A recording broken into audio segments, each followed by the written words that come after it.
Kitchen compost সার কীভাবে তৈরি করবেন দেখুন। এই যে সবজির খোসা, এই সবজির খোসাগুলো রোদ্দুরে মেলে দিয়েছি। এইগুলো যখন শুকনো হয়ে যাবে তখন এই রকম হয়ে যাবে।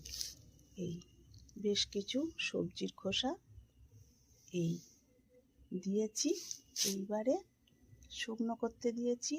এইগুলো একদম মরমরে হয়ে গিয়ে এই শুকিয়ে গেছে।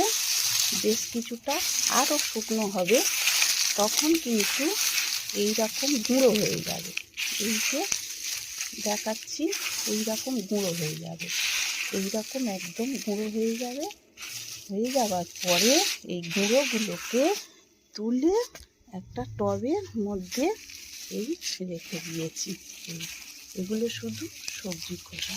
এবারে বেশ কিছুটা হয়ে গেলে পরে এই যে পলি ব্যাগ রয়েছে, এই পলি ব্যাগের মধ্যে রেখে দেব। এই পলি ব্যাগের মধ্যে সবজির খোসাগুলো তুলে রেখে দেব। এবং পরে যখন গাছে মাটি দেওয়ার প্রয়োজন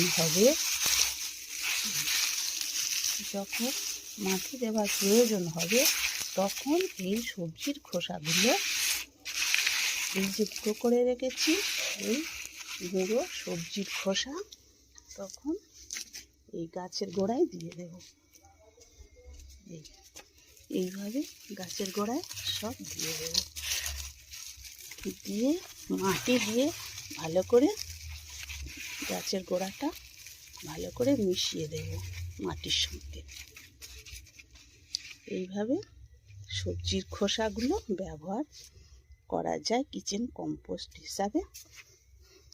এগুলো কিন্তু খুবই ভালো সার হিসাবে ব্যবহার করা যায়। এতে পটাশিয়াম, ক্যালসিয়াম, ম্যাগনেসিয়াম, যাবতীয় জিঙ্ক, আয়রন, যাবতীয় পুষ্টিগুণ এই কিচেন কম্পোস্টের মধ্যে পাওয়া যাবে।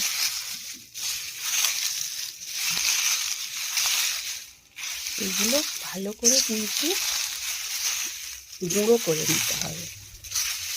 এবারে গুঁড়ো না করে আবার কিন্তু সবজি জলে একটা বালতি করে জলের মধ্যে দিয়ে এই খোসাগুলো ভিজিয়ে